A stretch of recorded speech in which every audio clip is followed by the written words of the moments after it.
Picture this: a lone traveler, deep in the forests of medieval Europe, stumbles upon a creature with the body of a lion, the wings of an eagle, and the piercing gaze of something not quite of this world. The griffin, as it would later be known, wasn't just a figment of imagination, it was a symbol of power, a guardian of treasures, and a being so vivid that cultures across continents wove it into their myths for centuries. This isn't just a story, it's a glimpse into the ancient human obsession with creatures that defy explanation, beings that linger in the shadows of our collective memory, whispering secrets of worlds beyond our own. Today we're embarking on a journey through time and across continents to uncover 35 of these legendary beasts, each one a testament to the boundless creativity, fear, and wonder of the cultures that brought them to life.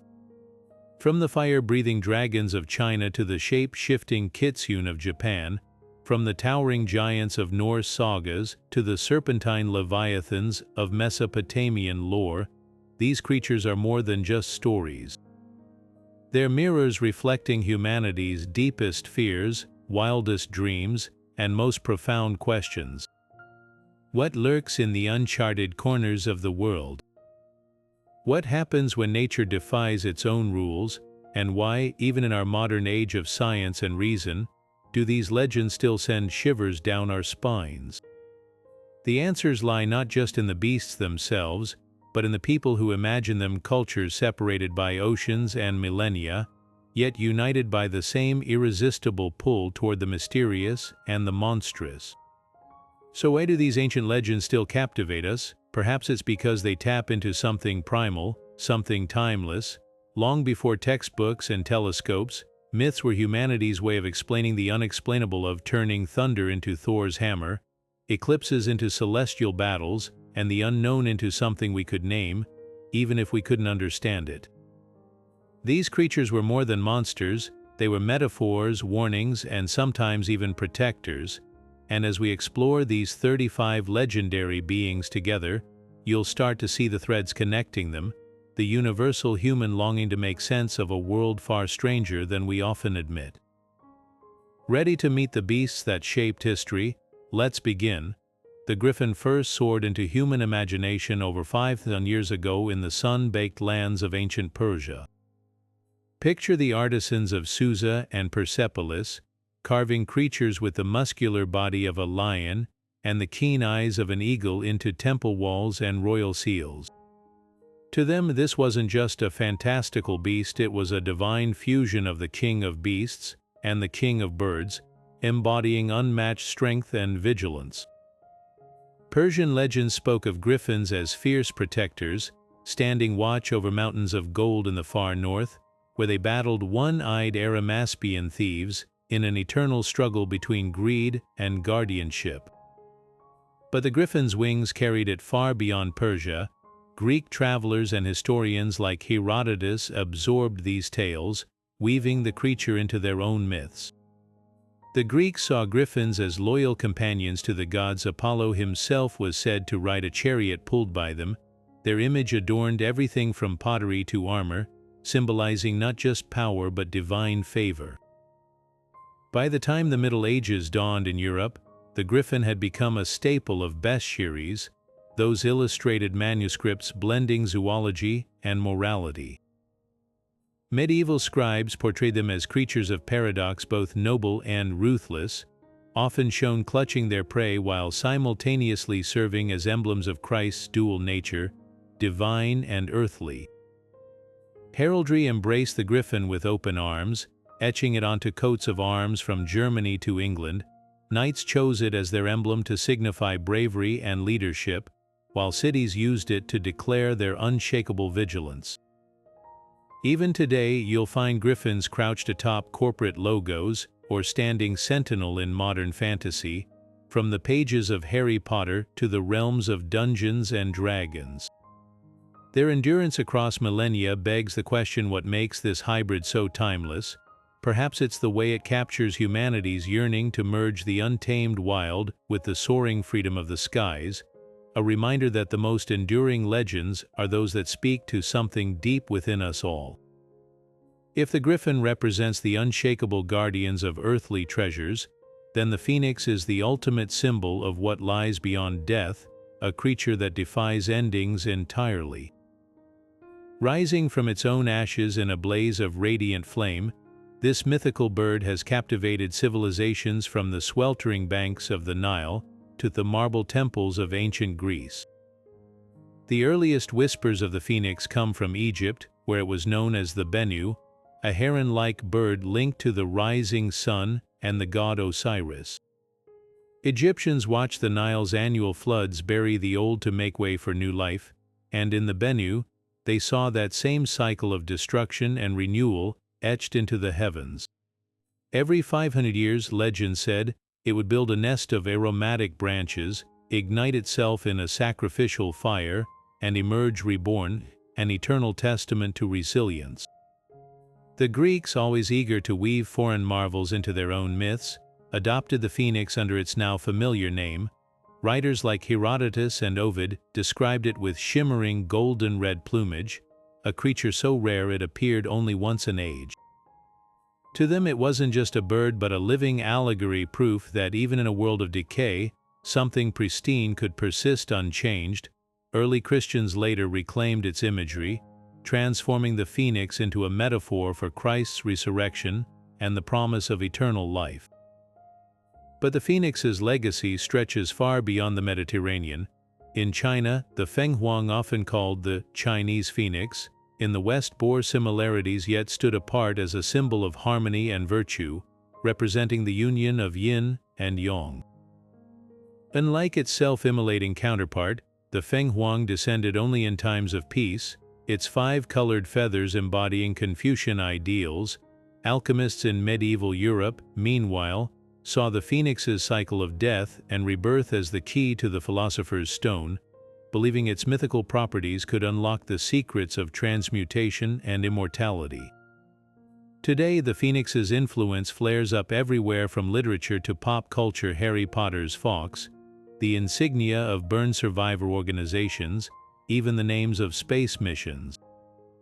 Its endurance speaks to something universal, the human refusal to accept finality, whether as a religious icon, a scientific allegory, or a rallying cry for resilience. The phoenix reminds us that endings are often just hidden beginnings. And perhaps that's why, of all the legendary beasts, this one feels the most hopeful, a promise written in fire that no matter how deeply we burn, we, too, might rise again. Beneath the icy waves of Scandinavian legend lurks a terror so vast it could pull entire ships into the abyss, the Kraken. Norse sagas whispered of this monstrous cephalopod, describing a beast so enormous its tentacles could encircle a warship and drag it beneath the surface in moments. The Old Norse word Kraken itself meant something twisted or coiled, a fitting name for a creature said to dwell in the black depths off Norway and Greenland, surfacing only to unleash havoc.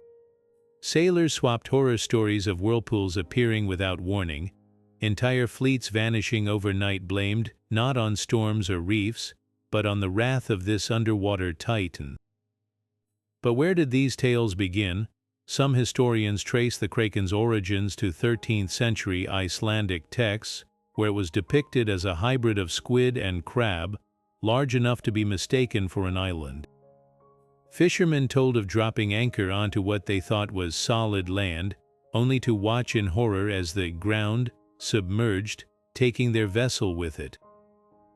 These accounts weren't just fireside fables, they seeped into early scientific literature.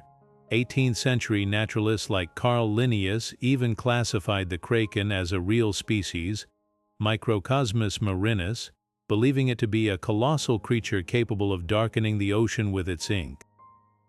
Modern science offers a tantalizing explanation. The Kraken might have been inspired by real encounters with giant squid.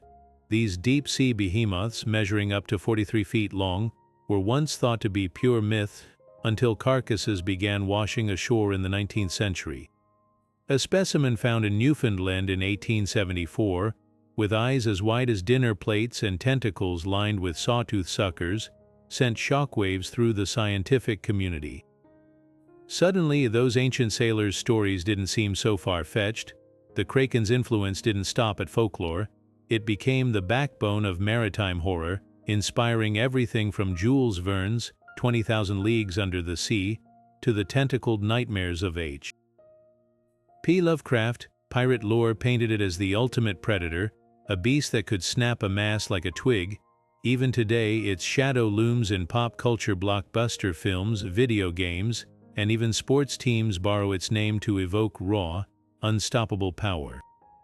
What makes the Kraken so enduring? Maybe it's the primal fear of the unknown, the terror of what waits in the lightless deep, or perhaps it's the thrill of realizing some myths, no matter how exaggerated, might have a sliver of truth.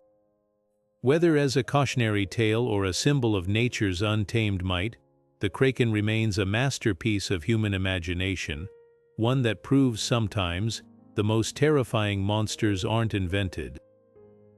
They're waiting. No monster in Greek mythology embodies the grotesque quite like the Chimera, a nightmarish fusion of lion, goat, and serpent that haunted the rocky coasts of ancient Lycia. Its very name, derived from the Greek word chimera, meaning she-goat, would later give rise to the scientific term for hybrid creatures, but in its original form, this beast was no sterile lab experiment. It was a living catastrophe, its body a patchwork of predatory fury, the lion's head snarling with razor-sharp teeth, a grotesque goat's head sprouting from its spine, and a serpent's tail that hissed with venomous malice. Most terrifying of all was its breath, gouts of flame that reduced entire villages to ash, turning fertile lands into smoldering wastelands. The Chimera's origins trace back to Typhon and Echidna, the primordial parents of monsters, making it sibling to horrors like Cerberus and the Hydra. But unlike those creatures bound to specific lairs, the Chimera roamed freely, its hunger unchecked until a hero named Bellerophon took on the impossible task of slaying it. Armed with a golden bridle gifted by Athena and riding the winged horse Pegasus, Bellerophon didn't face the beast head-on. Instead, he used the sky itself as his battlefield, dodging streams of fire while driving a lead-tipped spear into the Chimera's flaming gullet. The heat melted the lead, suffocating the monster from within, a victory of wit over brute strength that cemented the tale in legend. Beyond its role as a mythical antagonist, the Chimera became a symbol of chaos, a manifestation of humanity's fear of the unnatural. Ancient artists immortalized it on pottery and shields, often exaggerating its hybrid form to evoke unease. Philosophers like Plato later weaponized its image, using the Chimera as a metaphor for irrational desires, the lion's aggression, the goat's lust, the serpent's deceit warring within the human soul. Today, the Chimera's legacy flickers in unexpected places. Geneticists adopted its name for organisms with mixed DNA, a nod to its composite nature. Fantasy literature, from Dungeons and Dragons to Japanese anime, reimagines it as everything from a mount for dark wizards to a bioweapon in futuristic dystopias. Yet beneath these modern retellings lies an ancient truth. The Chimera endures because it mirrors our own fascination with boundaries, the lines between animal and human, natural and monstrous. In a world where science can splice genes and reshape life, this 3,000-year-old nightmare feels less like a myth and more like a prophecy.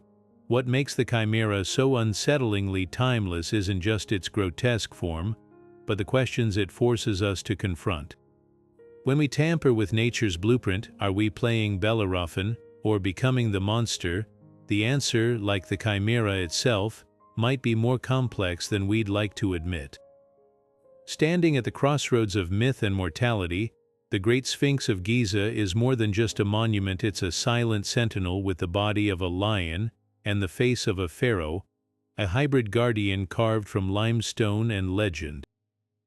Unlike the monstrous Chimera, the Sphinx wasn't born from chaos but from purpose, designed to embody the divine authority of Egypt's rulers. For centuries, it crouched at the edge of the desert, its gaze fixed on the horizon, as if daring the sands of time to erode its mystery. But the Sphinx's most famous iteration comes from Greek mythology, where it took on a darker role.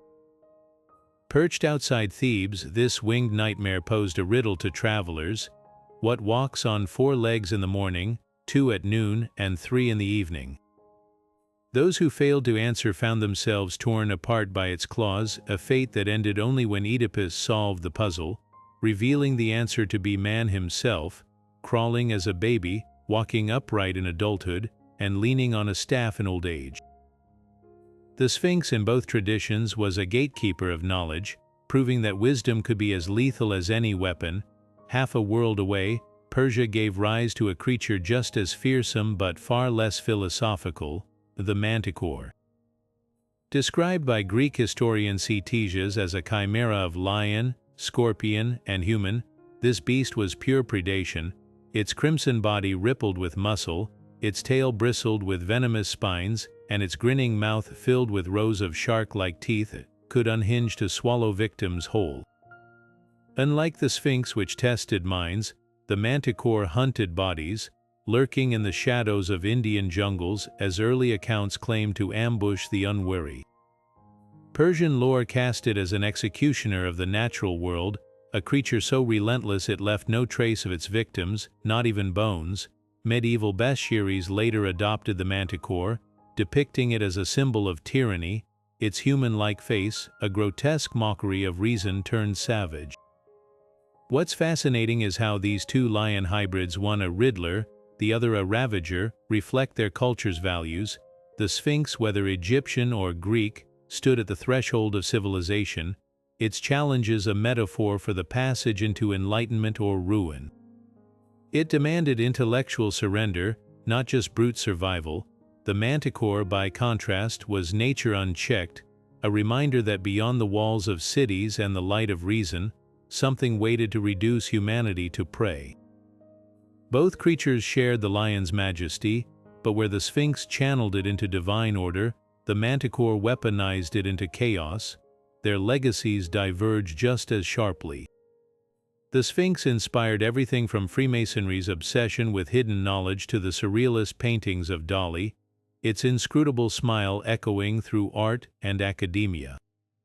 The manticore, meanwhile, slithered into horror. Its name became shorthand for any unstoppable predator, from military weapons to sci-fi aliens, yet both endure because they tap into the same primal question: what happens when the line between human and beast blurs? The Sphinx suggests we might outthink it. The manticore warns that some terrors can't be reasoned with, and perhaps that's why, millennia later, they still haunt us, not just as monsters but as mirrors. Deep in the heart of ancient Crete, beneath the sprawling palace of Knossos, a horror unlike any other was said to dwell: the Minotaur, a monstrous fusion of man and bull, its very existence a violation of nature's order. The legend begins with a curse, a divine punishment that would twist the destiny of a queen and birth a nightmare. Pasiphae, wife of King Minos, fell victim to the wrath of Poseidon when her husband dared to withhold a sacred bull from sacrifice. The god's retribution was cruel and ingenious. He inflamed Pasiphae with an unnatural desire for the beast, leading her to commission the craftsman Daedalus to build a hollow wooden cow so convincing she could lure the bull into her embrace.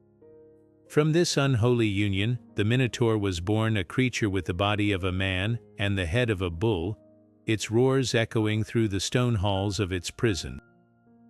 King Minos, desperate to conceal his wife's shame and contain the monster's rage, ordered Daedalus to construct a labyrinth so vast and twisting that escape would be impossible.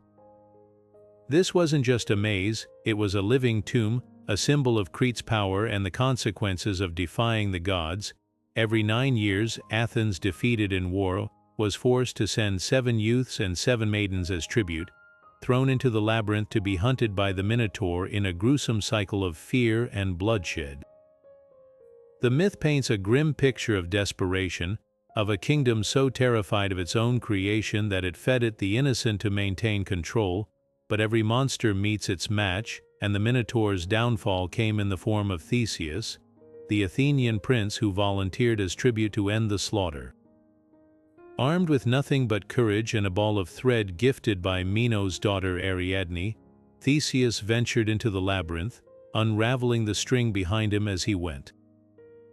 The details of the confrontation are sparse. Some say it was a brutal battle, others that the Minotaur, half blind from years in darkness, fell quickly to Theseus' blade. Regardless, the hero emerged victorious, following the thread back to freedom and breaking Crete's grip on Athens once and for all. What's fascinating is how this myth intertwines with history. The ruins of Knossos, discovered in the early 20th century, revealed a palace so sprawling and complex it could easily have inspired the labyrinth legend. Sir Arthur Evans, the archaeologist who excavated the site, found frescoes of bull-leaping rituals, hinting at a culture obsessed with bovine symbolism. Some scholars suggest the Minotaur might symbolize an older, darker tradition, perhaps even human sacrifice hidden beneath Crete's golden facade, yet the Minotaur's legacy extends far beyond ancient ruins. It became a metaphor for the beast within, the primal instincts we lock away but can never fully escape. Artists from Picasso to Dante have reimagined it, each iteration reflecting society's fears, whether of unchecked power, forbidden desire, or the chaos lurking beneath civilization's thin veneer. Even modern psychology claims the term Minotaur for patients trapped in their own mental labyrinths, unable to find the thread leading out. This isn't just a tale of a monster and a hero. It's a story about the labyrinths we build around our secrets, our shame, our darkest impulses, and whether we, like Theseus, have the courage to face what waits at the center. Few creatures in medieval bestiaries strike as much primal terror as the basilisk, a serpent crowned with a grotesque diadem of flesh, its very gaze enough to wither plants, crack stone, and stop a man's heart mid-beat. Known as the King of Serpents, this abomination supposedly hatched from a chicken's egg incubated by a toad, a perversion of nature so vile that even other reptiles fled from its presence. Ancient texts describe its venom as so potent that if a knight on horseback speared the basilisk, the poison would climb up the weapon, killing both rider and steed. Its breath was said to corrupt the air for miles, leaving barren wastelands in its wake, but perhaps most chilling was its stare. A single glance could spell instant death, forcing would-be slayers to rely on mirrors or cunning to avoid meeting its eyes directly. The basilisk's roots slither back to Greek and Roman lore, where it was first mentioned as a small but lethal serpent, feared more for its toxicity than its size. Pliny the Elder called it the king of crawling things, claiming its hiss could drive away all other snakes, but by the Middle Ages, European bestiaries had transformed it into something far more monstrous, a hybrid horror with the body of a serpent and the head of a rooster, often depicted with wings or even legs. This twisted evolution blurred the line between the basilisk and another nightmare, the cockatrice, a creature born from a rooster's egg hatched under a serpent. While some legends treated them as separate beings, others fused them into one entity, a symbol of corruption so profound it defied categorization. Medieval Europe latched onto the basilisk as both a cautionary tale and a metaphor. Alchemists feared its association with the philosopher's stone, too much heat in their experiments, they warned, and the elixir of life might transform into basilisk venom. Churches wielded its image to symbolize heresy, a spiritual poison that could rot the soul. Even cities claimed to have been laid waste by basilisks.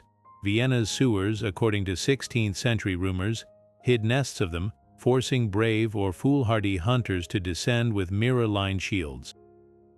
Then came modern reinventions.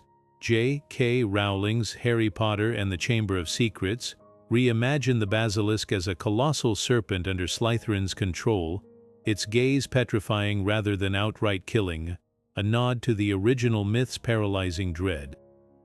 Unlike the tiny but lethal creature of medieval lore, Rowling's version was a titan, its shed skin capable of imbuing objects with dark magic. This reinterpretation bridged ancient fear with contemporary fantasy, proving the basilisk's adaptability. What makes this creature endure isn't just its lethality, but its paradoxical nature, both fragile, vulnerable to weasels or rooster crows, according to some legends, and unstoppable, a reminder that the smallest things can harbor the greatest darkness. Whether as a religious warning, an alchemical hazard, or a literary villain, the basilisk remains the ultimate serpent king, its crown earned not through nobility, but through sheer, unforgiving terror. High in the mist-shrouded mountains of Japan, where ancient cedar trees claw at the sky, the Tengu lurks, neither fully demon nor deity, but something far more intriguing. These legendary beings began as harbingers of chaos in early Japanese folklore, depicted as monstrous, crow-like creatures with crimson faces and wicked talons, swooping down to kidnap monks or lead travelers astray with ghostly laughter. 8th century scrolls painted them as enemies of Buddhism, shape-shifting troublemakers who reveled in spreading discord, but over centuries, something remarkable happened: the Tengu evolved. By the 12th century, these once feared goblins had transformed into something more complex, guardians of sacred knowledge. The long-nosed Tengu, with their stern, almost human-like faces and flowing white hair, became masters of martial arts, said to teach swordsmanship to worthy warriors in hidden mountain retreats. Legends tell of Minamoto no Yoshitsune, Japan's most celebrated samurai, training under the Tengu king Sujobo in the Kurama Mountains, where he learned supernatural agility and battle tactics no mortal could match. Suddenly, the Tengu wasn't just a villain, it was a mentor, a keeper of secrets too powerful for ordinary humans. Their iconic long-nosed masks, still used in No and Kyogen theater today, tell their own story. Originally symbolizing arrogance, the longer the nose, the greater the ego, these masks became warnings against hubris, especially for proud warriors or corrupt clergy. Yet in some villages, Tengu statues stand at temple gates, not as threats but as protectors against real demons, a testament to their dual nature. Modern Japan still whispers of Tengu sightings, particularly near remote shrines or sudden whirlwinds said to be their passing. They've slipped into pop culture too, from vengeful spirits in horror films to wise sensei in anime like Blue Exorcist, but perhaps their deepest legacy lies in the unanswered question they pose: are monsters born or made? The Tengu's journey from feared fiend to revered teacher suggests even the darkest legends can change, just like the people who tell them. Off the rugged coasts of Scotland and Ireland, where the sea crashes against cliffs with a sound like thunder, legends whisper of the Selkie, a creature caught between two worlds. By day, these beings glide through icy waters as seals, their sleek fur glistening under the dim northern sun, but come nightfall, they shed their skins on moonlit shores, stepping into human form with a beauty so haunting, it steals the breath of fishermen who stumble upon them. Unlike the monstrous Kraken or the fearsome Chimera, Selkies embody melancholy, their stories steeped in stolen love and irreversible choices. In one heartbreaking tale, a fisherman hides a Selkie's discarded skin, forcing her to stay landbound as his wife. Years pass, children are born, but when she discovers her hidden pelt, the call of the sea proves irresistible. Without a word of farewell, she slips back into the waves, leaving her human family behind. It's a bittersweet paradox. Selkies aren't predators, yet their very nature makes them inevitable heartbreakers, their loyalty forever divided between land and ocean. Contrast this with the Kelpie, a creature lurking in Scotland's logs and rivers, far more sinister in its shapeshifting, often appearing as a majestic black stallion with a dripping mane, its hide cold to the touch. The Kelpie lures the unwary onto its back.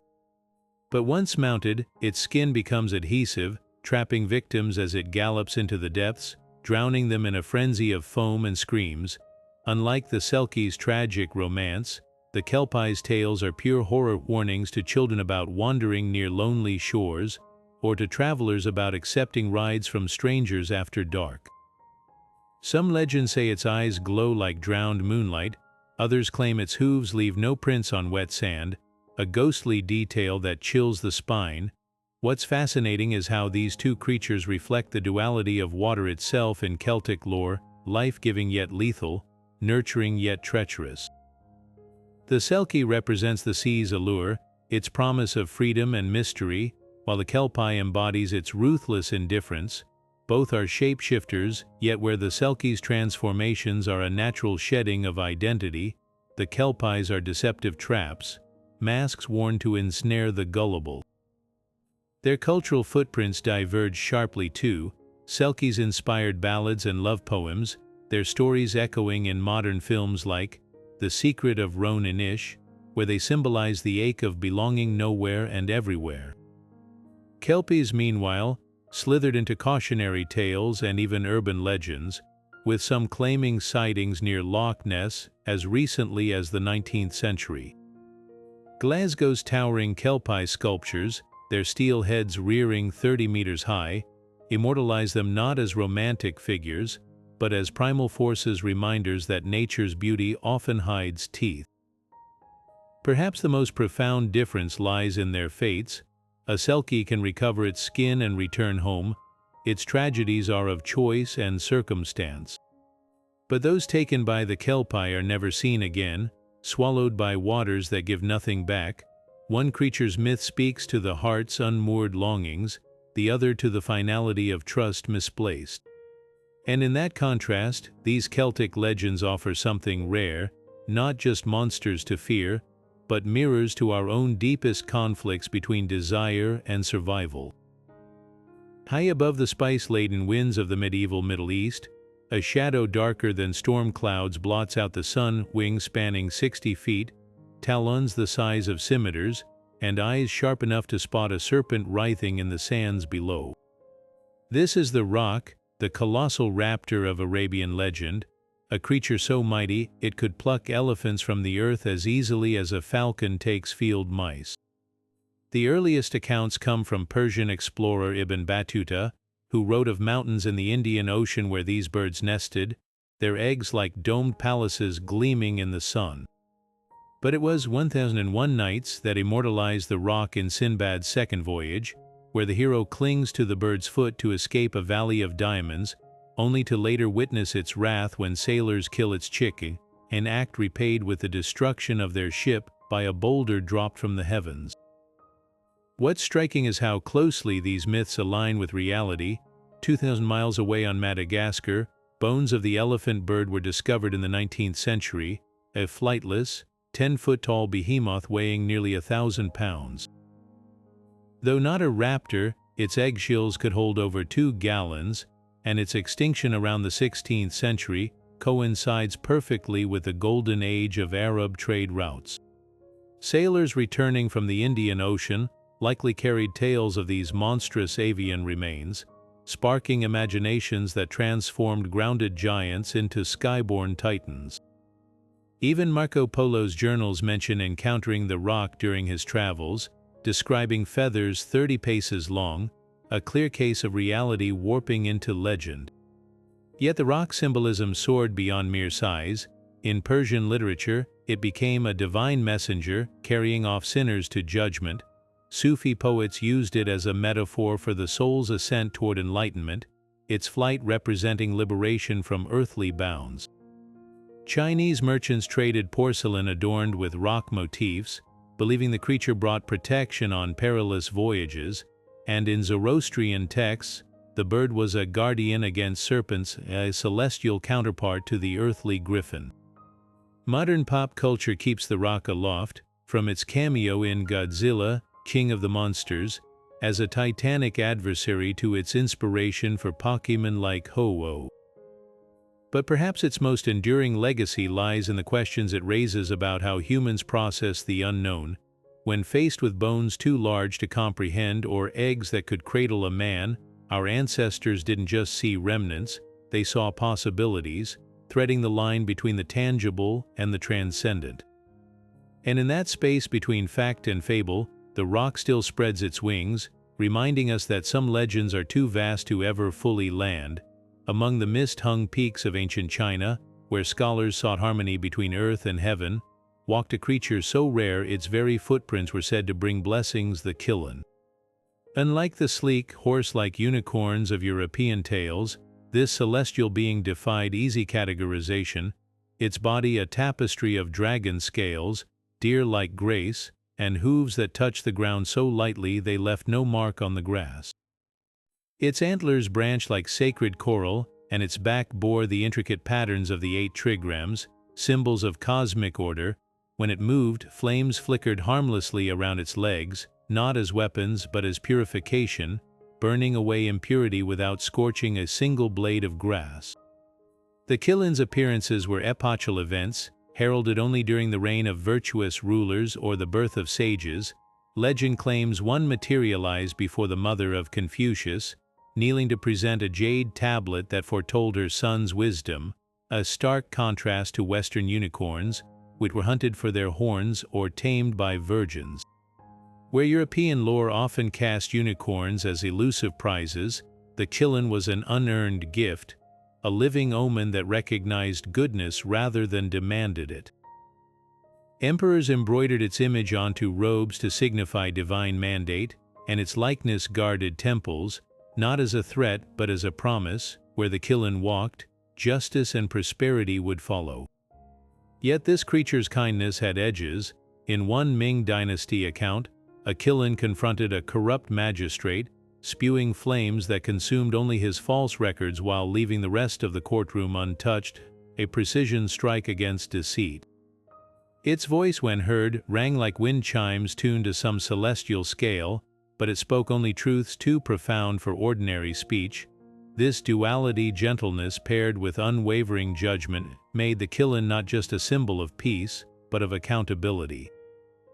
Modern interpretations have softened its mystique. Today, Qilin might refer to giraffes when early explorers likened them to the mythical beast, or inspire pastel-colored statues during Lunar New Year. But in its original form, this creature was no mascot. It was a mirror held up to power, a reminder that true authority isn't taken, it's recognized, and only by those worthy of its gaze. Perhaps that's why, of all mythical hybrids, the Qilin feels most like a covenant, a silent agreement between the divine and the just, written in scales and flame. In the frozen forests of the Algonquian tribes, where winter winds howl like grieving spirits, there walks a horror unlike any other, the Wendigo. This gaunt, skeletal creature, towering taller than the oldest pines, embodies the deepest taboos of the northern peoples.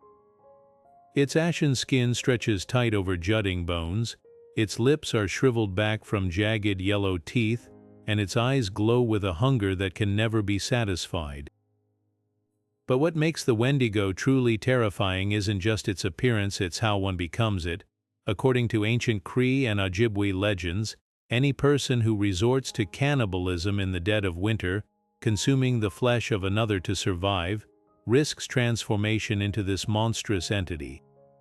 The act of desperation twists them, body and soul, into something no longer human, a being cursed with endless, insatiable hunger, forever craving what can never fill the void within.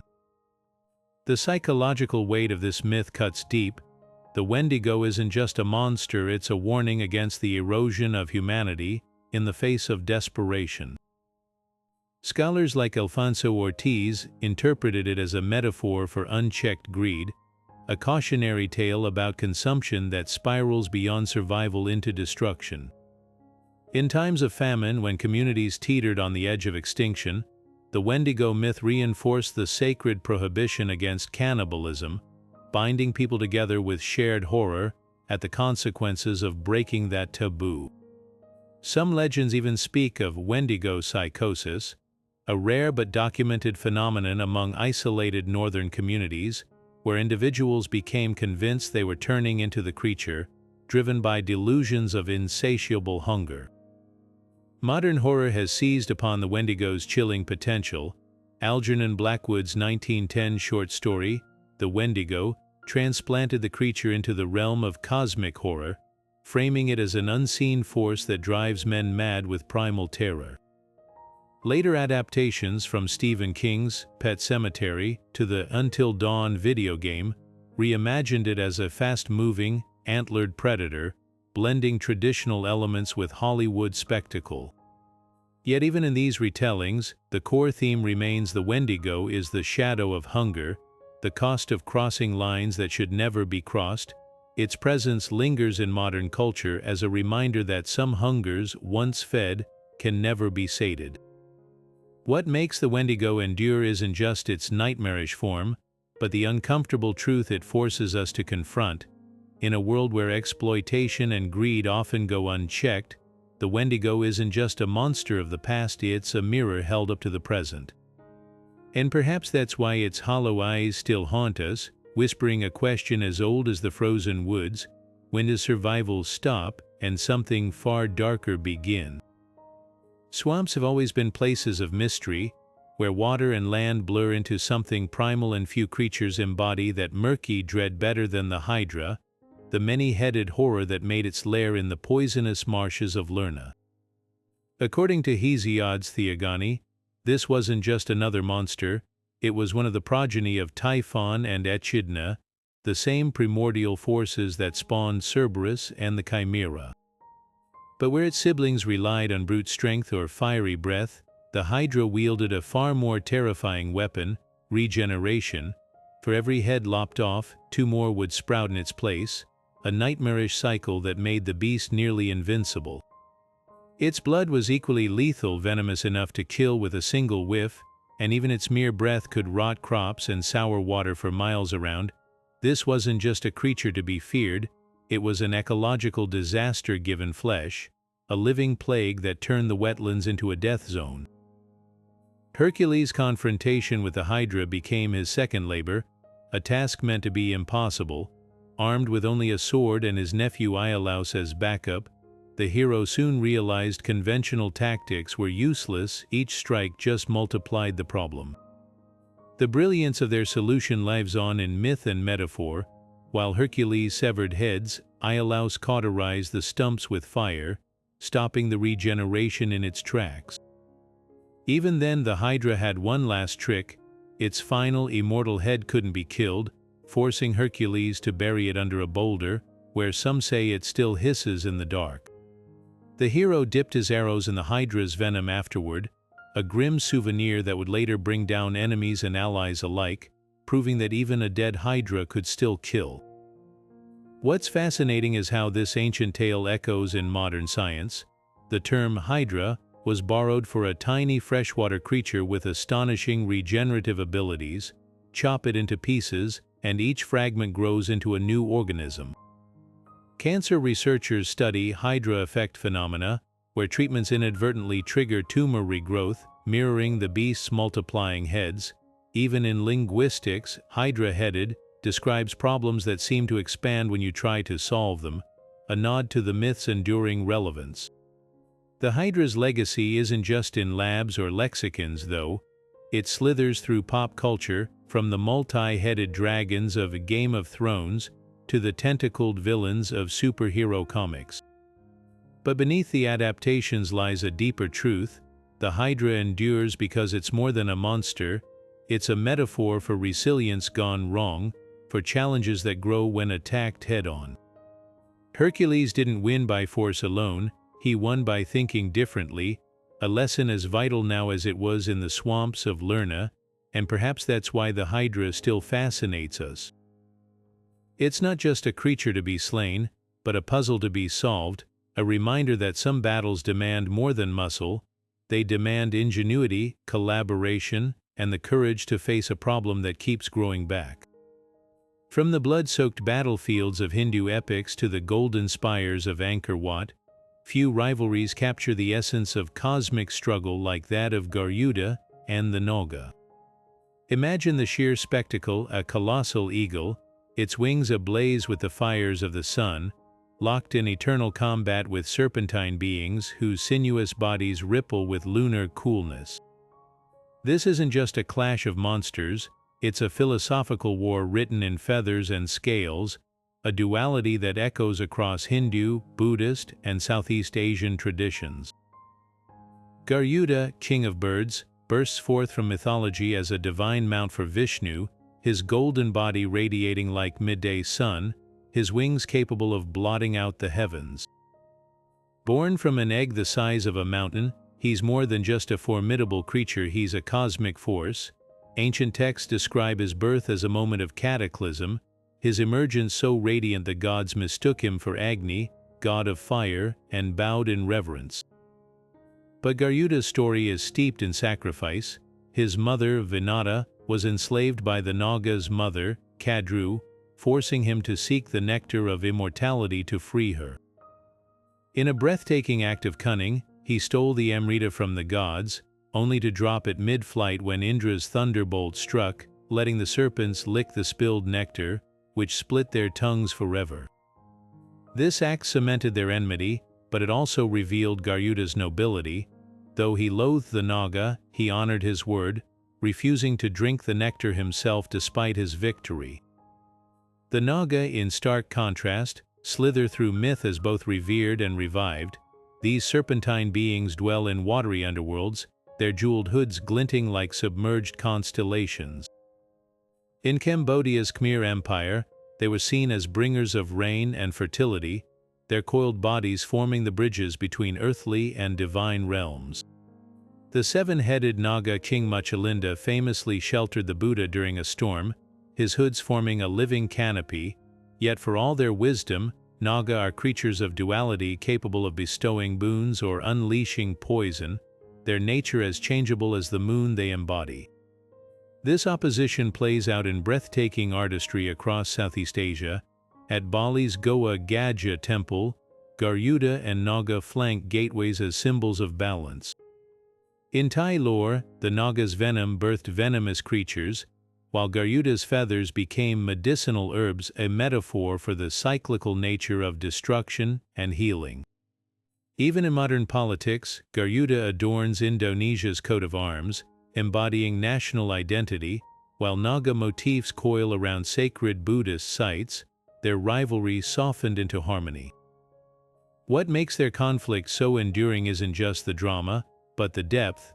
Garuda represents the unyielding, aspirational spirit, the solar drive to ascend, to conquer. The Naga embodies the intuitive, the shadowy depths of emotion and hidden knowledge. Together they're not just enemies, they're two halves of a cosmic equation, reminding us that light needs shadow, and flight must reckon with the currents below. Their dance across temples and epics whispers an ancient truth. True balance isn't the absence of conflict, but the tension that makes the universe whole.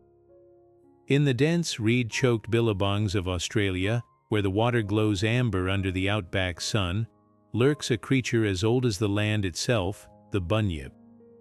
Aboriginal tribes from the Wiradjuri to the Wemba spoke of this beast with a mix of reverence and dread, its voice echoing across still waters like the distant boom of thunder. Descriptions vary wildly. Some elders depicted it as a shaggy-furred monster with the tusks of a seal and the tail of a horse, while others swore it had flippers like a crocodile and glowing eyes that pierced the murk. But one detail remained constant: to disturb the bunyip's domain was to invite disaster. Parents warned children away from lonely pools with tales of the creature dragging the unwary beneath the surface, its wails said to mimic the cries of its victims to lure others close. When European settlers arrived, they brought their own chilling encounters. In the mid-1800s, newspapers like the Geelong Advertiser reported frantic sightings of farmers discovering mutilated livestock near swamps, or fishermen vanishing without a trace. One particularly vivid account from 1852 described a bunyip carcass displayed in Melbourne, its features so grotesque that crowds fainted at the sight. Scientists dismissed it as a decomposed seal, but the legend refused to die. Colonial artists, blending Aboriginal lore with their own nightmares, painted the creature as a surreal hybrid of platypus, bird, and demon, cementing its place in Australia's folklore. What makes the bunyip fascinating isn't just its mystery, but the possibility it might be rooted in ancestral memory. Paleontologists point to Diprotodon, a rhinoceros-sized marsupial that wallowed in these same wetlands tens of thousands of years ago. Fossilized footprints and bones found near Aboriginal campsites suggest early Australians coexisted with these megafauna. Could the bunyip be a cultural echo of those encounters? Others argue for the influence of surviving species like the aggressive cassowary or the nocturnal barking owl, whose unearthly calls might explain the creature's eerie vocalizations. Yet the bunyip's true power lies beyond zoology. It's a cultural touchstone, a bridge between ancient dreamtime stories and colonial anxieties. For indigenous Australians, it embodied the peril and sanctity of untamed waters. For settlers, it became a metaphor for the continent's unsettling unfamiliarity, a land where even the rivers seemed alive with hidden eyes. Modern Australia has reclaimed the bunyip as a symbol of unity, from children's books to Olympic mascots, but in the quiet of a desert night, when the wind ripples the water just so, it's easy to wonder if something still watches from the reeds. After all, the oldest stories often hold the deepest truths. Homer's Odyssey paints a nightmare that still chills readers after nearly 3,000 years, the Cyclops, a race of one-eyed giants who devour men whole and mock the gods. When Odysseus and his crew take shelter in the cave of Polyphemus, they stumble into a butcher's den, where the giant casually smashes two sailors against the rocks like ripe fruit before feasting on their flesh. This isn't just a monster, it's a perversion of hospitality, a creature so savage it dares to curse Odysseus even after being blinded, hurling boulders at his fleeing ship with terrifying precision. But the origins of these brutes might be more surprising than their grisly deeds.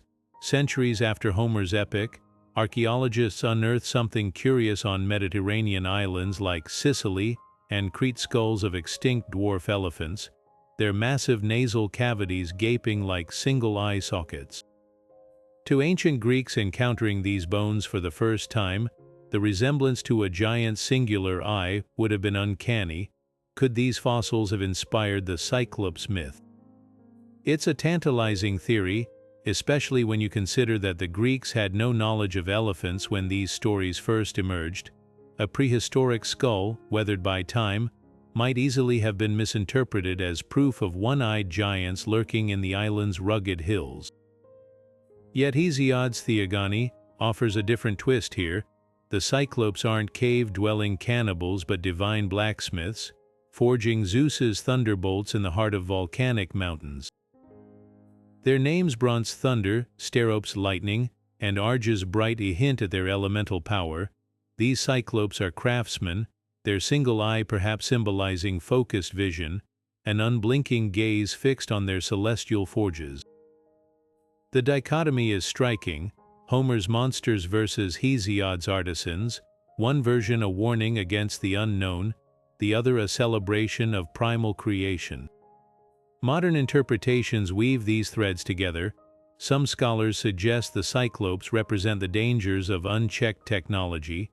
The smiths who arm the gods also embody the destructive potential of their creations. Others see them as metaphors for natural disasters, their boulder-hurling rage mirroring volcanic eruptions or tsunamis. Even pop culture can't resist reinventing them, from the misunderstood giant in Percy Jackson to the industrial horrors of Hellboy's Clockwork Cyclopes. Perhaps their enduring appeal lies in that very duality: are they mindless brutes or gifted makers, protectors of divine order or challengers to it? The Cyclops forces us to confront our fear of the other, while reminding us that even monsters might be more complex than they seem.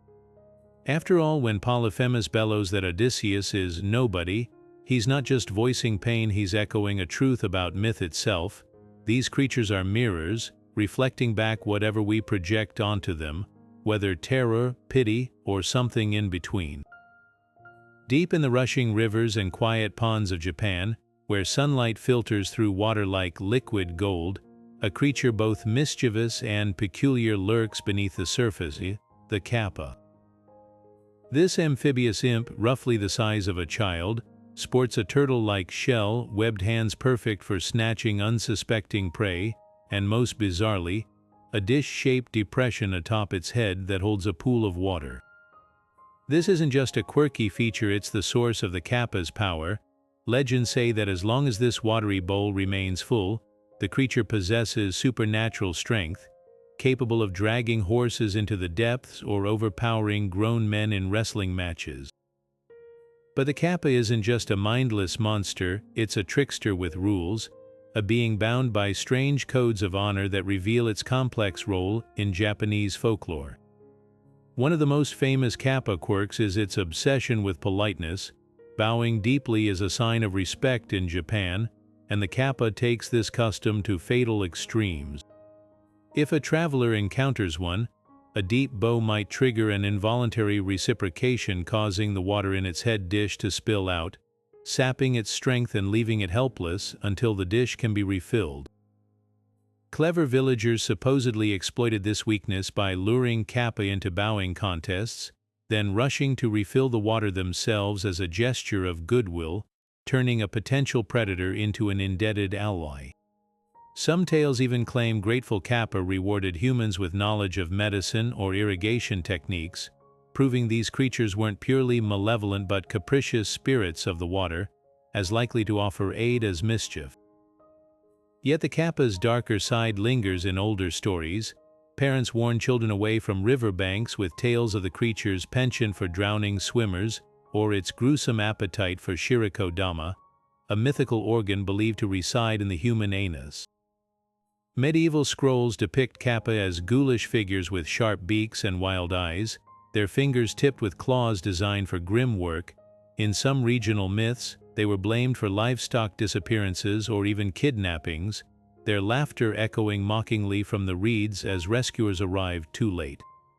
Modern Japan, however, has softened the Kappa's image dramatically. No longer a fearsome water demon, it's been reborn as a cute, almost comical mascot. Adorable green figurines line souvenir shops, their beaks turned upward in friendly smiles. They star in children's cartoons as bumbling sidekicks, and their likeness graces everything from soda bottles to safety campaigns warning against reckless swimming. The town of Kappa-dera in Tokyo even boasts a temple dedicated to pacifying these spirits, where visitors leave cucumbers, a Kappa's favorite snack, as offerings. This transformation from dread to whimsy isn't just about commercial appeal, it reflects Japan's evolving relationship with nature.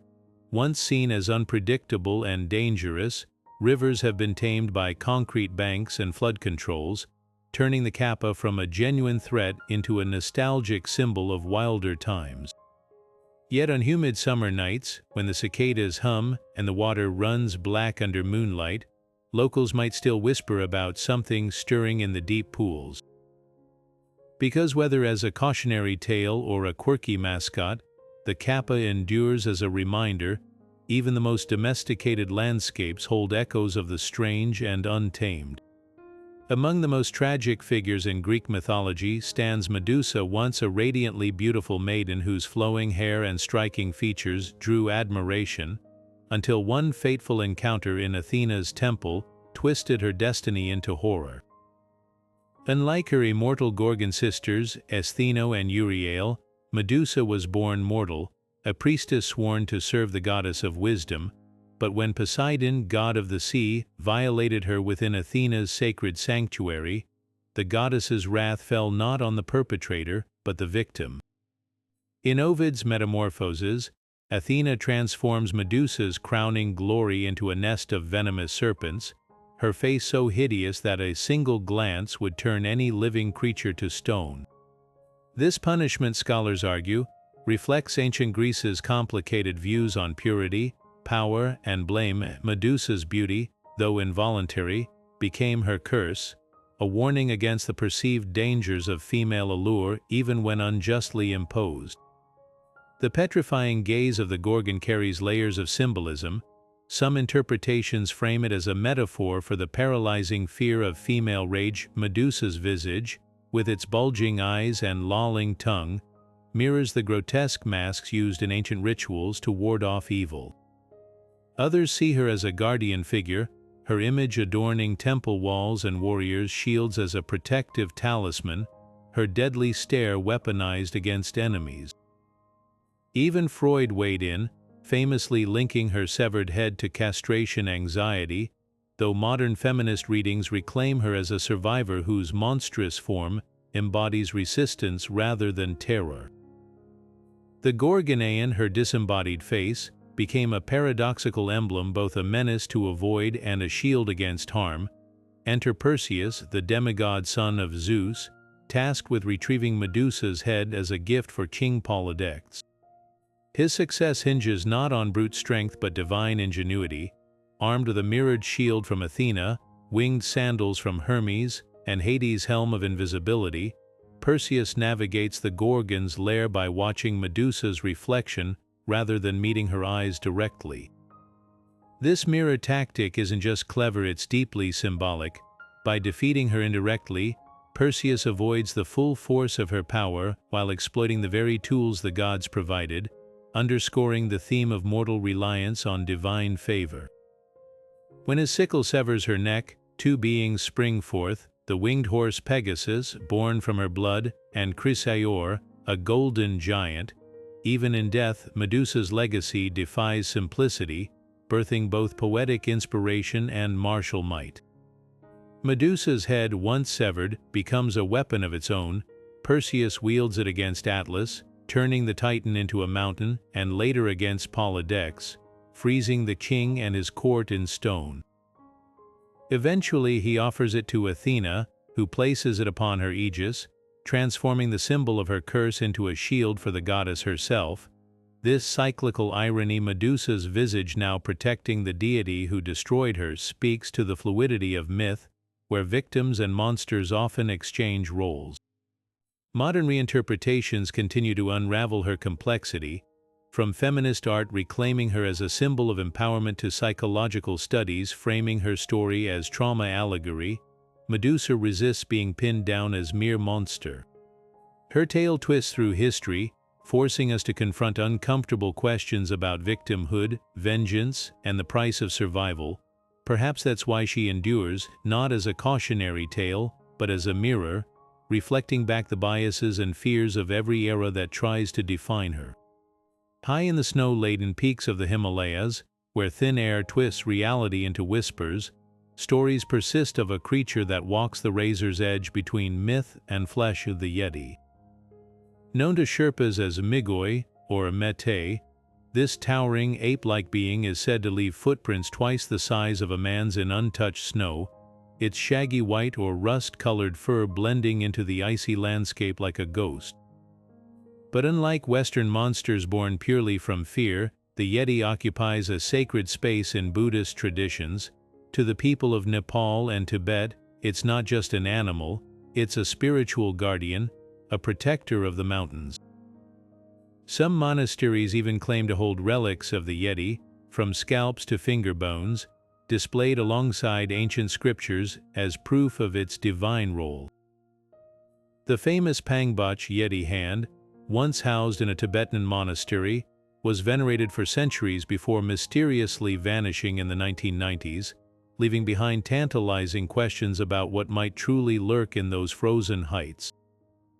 Across the Pacific, in the mist-draped forests of the Pacific Northwest, another hairy hominid dominates local lore. Bigfoot, while its silhouette, hulking, bipedal, and cloaked in matted fur, mirrors the Yeti's, its cultural footprint couldn't be more different. Bigfoot exploded into mainstream consciousness in 1958, when bulldozer operator Jerry Crew made plaster casts of enormous footprints near Bluff Creek, California. Newspapers splashed the story, and within years, Bigfoot became a pop culture juggernaut. Tabloid headlines, grainy films like the Patterson-Gimlin footage, and even truck stop souvenirs cemented its place in Americana. Unlike the Yeti's sacred mystique, Bigfoot thrives on ambiguity. Is it a missing link, a hoax, or something stranger? What's fascinating is how these legends reflect their environments. The Yeti, shrouded in Himalayan isolation, embodies spiritual reverence, a being intertwined with monastic traditions and the unforgiving power of nature. Bigfoot, born in an era of highways and television, mirrors America's love for the unexplained, a mix of frontier mystery and modern skepticism.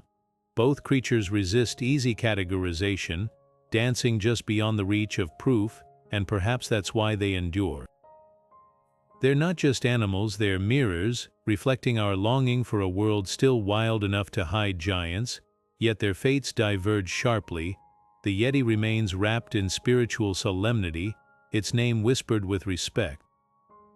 Bigfoot, meanwhile, grins from coffee mugs and reality shows, a testament to how myths adapt to the cultures that nurture them. One thing unites them, though the deeper we dig into their stories, the less we find monsters and the more we find ourselves. The first warning Odysseus receives about the sirens doesn't come from a fellow sailor or a weathered map, it comes from a witch. Circe, the enchantress who once turned his men into swine, tells him of creatures whose voices are more lethal than any storm or sword. Their meadow is piled high with the moldering bones of men, she whispers, describing a stretch of coastline where the air itself seems to hum with deadly melody. What makes the sirens terrifying isn't just their power, but their precision. They don't attack with claws or teeth, they weaponize knowledge, singing lyrics so tailored to each listener's deepest desires that resistance feels unimaginable. For Odysseus, it might be the promise of glory, for his crew, visions of home, and that's the trap. No two hear the same song, yet all are equally doomed by its pull. But long before Homer painted them as fatal crooners, the sirens had even stranger origins. Ancient pottery fragments from the 7th century BC depict them not as the voluptuous mermaids of later lore, but as grotesque hybrids, winged women with the talons of birds, perched on rocks like vultures awaiting carrion. Some scholars argue these early versions were psychopomps, creatures tasked with escorting souls to the afterlife, their songs mourning the dead rather than luring victims. A funerary urn from Boeotia shows a siren playing a lyre beside a grave, her wings folded in sorrow. This shifts their narrative entirely. Perhaps they weren't always killers, but mourners whose role twisted over time into something more sinister. The transformation from feathered wraiths to aquatic temptresses began with Christian scribes centuries later. Medieval bestiaries, eager to align pagan myths with religious lessons, recast the sirens as fish-tailed symbols of vanity and lust. A 12th century manuscript depicts one holding a comb and mirror, her once musical voice now reduced to shallow seduction. Dante cemented this shift in his Purgatorio, where sirens appear in a dream, their beauty a facade for spiritual corruption. Even their habitat changed. The rocky Greek isles gave way to open ocean, merging them with mermaid lore.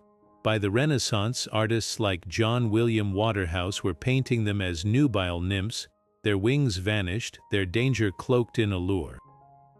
Yet modern archaeology adds a tantalizing twist. The island Anthemosa, believed to be the sirens' home, sits near a stretch of water where wind patterns create eerie, harmonic whistles through the cliffs. Could these natural soundscapes have inspired the myth? Sailors hearing unearthly music in the fog might easily blame supernatural forces. Even the bone-strewn meadow might have roots in reality. Some coastal caves accumulate seabird bones over centuries, their white fragments resembling human remains when glimpsed from a ship. The sirens' legacy today is as fluid as the waters they're now said to haunt. They've become shorthand for any irresistible temptation, from addictive technology to toxic relationships. Yet their earliest form lingers in unexpected places. Take Starbucks' twin-tailed mermaid logo, a nod to their mercantile danger. More poignantly, feminist scholars reclaim them as figures of silenced female agency, their voices monstrous only because they dared to wield power in a world that demanded their silence. What makes the sirens timeless isn't just their song, but what we project onto it. They've been mourners, monsters, and metaphors, a reminder that the most enduring myths aren't carved in stone, but etched in the collective fears and desires of those who retell them. When storm clouds gather over the Great Plains and lightning splits the sky like a blazing spear, the Lakota people whisper of Qilin, the Thunderbird. This colossal raptor isn't just a creature of legend, it's a divine force woven into the fabric of Native American cosmology. Towering petroglyphs carved into canyon walls from Arizona to Minnesota depict its sweeping wings and hooked beak, often clutching writhing serpents in its talons, a symbol of the Thunderbird's eternal battle against chaotic forces. To the Algonquin tribes, its wing beats were the drumroll of thunder, while flashes from its eyes birthed lightning. The quack-yodel of the Pacific Northwest told of villages saved from floods when the Thunderbird carried entire houses to safety, its feathers glistening with rain. This wasn't mere storytelling, it was a lifeline, a way to personify the raw, untamed power of nature in a form both awe-inspiring and deeply sacred. Archaeologists have uncovered startling parallels between these traditions and ancient fossils scattered across the continent. In the Badlands of South Dakota, where Sioux elders still recount Thunderbird stories, paleontologists unearthed the remains of Pteranodon, a winged reptile with a 20-foot wingspan that ruled Cretaceous skies. Could weathered pterosaur bones, eroding from the earth for centuries, have inspired the first legends? Some tribes, like the Ojibwe, describe Thunderbirds carrying off whales, a seemingly impossible feat until you consider that the Midwest was once a vast inland sea, its shores littered with the skeletons of marine creatures. The resemblance between fossilized pterosaur skull crests and Thunderbird headdresses in petroglyphs is uncanny, suggesting these stories might be humanity's oldest paleontology records. Yet the Thunderbird's significance transcends fossil explanations. Among the Potawatomi, it served as a moral compass messengers who punished those who harmed the land, striking down wrongdoers with celestial fire. Pueblo Kiva murals show Thunderbirds in vibrant ochre and turquoise, their wings outstretched to bless crops with life-giving rain. Even today, modern powwow dancers don regalia adorned with Thunderbird motifs, their movements echoing the creature's grace and power. The legend lives in unexpected places too, from Seattle's NFL team logo to the thunderclap of fighter jets breaking the sound barrier, proving that some symbols never lose their resonance. What makes the Thunderbird endure isn't just its grandeur, but its duality. It's both destroyer and protector, a reminder that nature's fury and benevolence are two sides of the same storm. Whether as a guardian spirit, a fossil echo, or a cultural icon, its wings still cast shadows over our imagination, shadows that stretch far beyond the clouds. When the wind howls through the gnarled oaks of an Irish glen, carrying a sound like a woman's scream torn from the very earth, locals know to listen closely, not with fear, but with grim recognition. The Banshee, or Bean Shea in Gaelic, isn't some mindless specter haunting the countryside. She's a herald, a sorrowful messenger bound by ancient duty, her keening wail reserved for the oldest noble families of Ireland as their time of death approaches. Unlike the vengeful ghosts of other traditions, the Banshee doesn't bring death, she mourns it in advance, her voice rising like a dirge from mist-shrouded hollows, or echoing across castle walls on the eve of a clan's demise. Digging into her origins reveals something far older than medieval ghost stories. Many scholars trace the Banshee's roots to the Morrigan, the Celtic goddess of war and sovereignty, who could shapeshift into a crow and foretell battles with eerie precision. Like the Morrigan, the Banshee is often linked to specific bloodlines, particularly the storied Milesian clans, the O'Neills, the O'Briens, the O'Connors, as if their fates were still entwined with the old gods. Some regional accounts even describe her in triplicate, the three sisters of death washing blood-stained armor by a river, an image that mirrors the Morrigan's triple aspect as maiden, mother, and crone. This connection suggests the Banshee might be a diminished echo of pagan divinity, her power distilled through centuries of Christian retelling into a more palatable, if still unsettling, omen. Descriptions of her appearance vary wildly, revealing Ireland's patchwork of local folklore. In County Kerry, she's a withered crone with long silver hair and eyes red from weeping, draped in a tattered shroud. In Leinster, she might appear as a beautiful young woman in a green gown, combing her hair with a silver brush, a deceptive guise that turns horrific when the comb reveals itself to be made of human bone. And in parts of Ulster, she's not seen at all, her presence marked only by a sound like 100 nails scraping slate, a noise said to freeze the blood of those who hear it. Yet one detail remains consistent, her voice, whether a gentle lament or a shriek that shatters glass, it's a sound no one mistakes for anything mortal.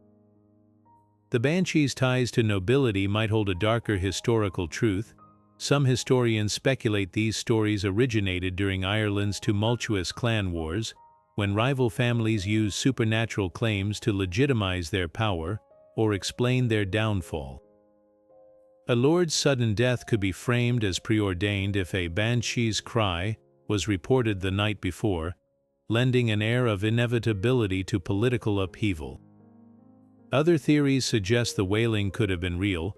Professional mourners, called keeners, were traditionally hired to lament the dead in Gaelic culture. On foggy nights, their practiced cries might have been mistaken for something otherworldly, especially by outsiders unfamiliar with the custom. Modern encounters, though rare, still surface in Irish newspapers and pub tales. As recently as 1982, villagers in Tipperary reported hearing unearthly wails hours before a local farmer, a descendant of the O'Kennedy line, died in a tractor accident. Skeptics dismiss such accounts as auditory pareidolia, the brain imposing familiar patterns on wind or animal calls, yet even in an age of science, the banshee endures, her legend adapting to new mediums. She's appeared in everything from Disney cartoons to horror films, often stripped of her cultural nuance, but in Ireland she remains something subtler, a reminder that grief, like history, lingers in the land itself, waiting for the right moment to make itself heard. Perhaps the most poignant aspect of the banshee myth is its underlying humanity. She doesn't revel in death, she grieves it. In a world where mortality was often sudden and unmarked, her cries offered a strange comfort, proof that even the end of a life was worthy of ceremony, that someone or something would mourn the passing. Her persistence in folklore speaks to a truth deeper than fear, the need to believe that no one, not even the mightiest lord, departs this world entirely alone. Among the rolling hills and olive groves of ancient Greece, where philosophy and warfare walked hand in hand, there existed creatures that embodied both pursuits in equal measure, the centaurs. These beings, with the torso of a man seamlessly fused to the body of a horse, represented a constant tension between noble intellect and untamed instinct. Unlike most mythical hybrids born of gods or curses, centaurs emerged from an unlikely origin, the union of Ixion, a king punished for his arrogance, and a cloud fashioned to resemble Hera. From this deceptive pairing sprang a race of beings forever caught between two worlds, their very anatomy reflecting the struggle to balance human reason with animal passion. At the heart of their legend stands Chiron, the outlier among his kind. Unlike the wine-swilling, brawling centaurs who terrorized villages in stories like the Battle of the Lapiths, Chiron was a scholar. His cave on Mount Pelion served as the ancient world's most unlikely academy, where he trained icons like Achilles, Jason, and Asclepius in medicine, music, and the art of war. His wisdom came from divine heritage. The son of Cronus and the nymph Philyra, he inherited immortality and intellect far beyond his rough-hewn brethren. That duality made him extraordinary, a creature of wild form possessing the cultivated mind of a philosopher. Even his eventual death, trading his immortality to free Prometheus from torment, framed him as a bridge between the savage and the sublime. The stars themselves tell the next chapter of the centaur's story.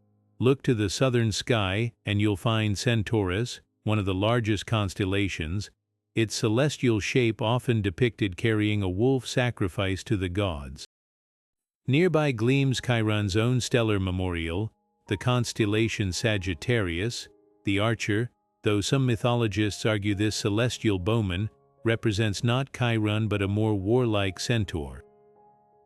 This cosmic duality mirrors their earthly reputation. Are they enlightened teachers or drunken marauders? The Greeks seem to hold both views simultaneously, acknowledging that wisdom and chaos often share the same stable. Modern interpretations keep this tension alive, from C.S. Lewis's wise centaurs in Narnia to the rowdy herds of Harry Potter's Forbidden Forest. These creatures still make us question where civilization ends and instinct begins. Perhaps that's why they endure, not as relics of old myths, but as mirrors. In an age where technology and primal urges collide daily, the centaur's divided body remains the perfect metaphor for humanity's own unsteady gait between progress and primality. Their hooves may tread ancient soil, but their lessons gallop straight into the modern age. In the scorching deserts of Arabia, where mirages dance on the horizon and the air shimmers with heat, there exist beings born not of flesh but of smokeless fire, the jinn. These elusive entities predate Islam yet found their most detailed chronicle in the Quran, where they're described as a race created by God alongside angels and humans, endowed with free will and hidden from mortal sight. Unlike the whimsical jennies of Western pop culture, jinn in Islamic tradition are complex moral beings capable of piety or wickedness, salvation or damnation. Surah al-Jinn recounts how some listened to the Prophet Muhammad's teachings and embraced Islam, while others remained defiant. This spiritual duality makes them far more than wish-granting plot devices. They're mirrors reflecting humanity's own struggles between obedience and rebellion. The Ifrit, however, are a different breed entirely. Emerging from the pages of 1001 Nights, these fiery demons represent the jinn's most dangerous offspring, supernatural outlaws who revel in chaos. When storyteller Scheherazade describes an Ifrit in The Tale of the Fisherman and the Jinni, she paints a figure of terrifying grandeur, towering as a mountain, with eyes like burning coals and wings that blot out the sun. Unlike ordinary jinn, Ifrit are often bound to revenge or ancient curses, their power dwarfing that of their kin. In one harrowing story, an Ifrit imprisons a man inside a brass jar for centuries, not out of malice, but because the human had accidentally released him before his predetermined sentence ended, a chilling reminder that even their justice operates on an inhuman scale. What truly sets them apart is their relationship with fire. While all jinn are born from it, Ifrit embody its most destructive aspects: wild, untamable, and all-consuming. Medieval Arab scholars like al-Jahiz classified them as a specific caste of jinn, akin to nobility among demons, their very name derived from the root word for rebellion. Persian mystics took this further, depicting Ifrit as architects of ruin, capable of conjuring sandstorms to bury cities or whispering insanity into the ears of kings. Yet even they had their hierarchies. Some Islamic texts speak of Ifrit kings ruling underground kingdoms, their courts filled with lesser jinn bound to their service. Modern media often blurs these distinctions, turning all jinn into lamp-dwelling wish-granters, but the original tales carry deeper warnings. The Quran's jinn serve as a reminder that unseen worlds coexist with ours, their choices as consequential as our own. The Ifrit of folklore, meanwhile, are walking metaphors for unchecked power, the consequences of deals made with forces we barely understand.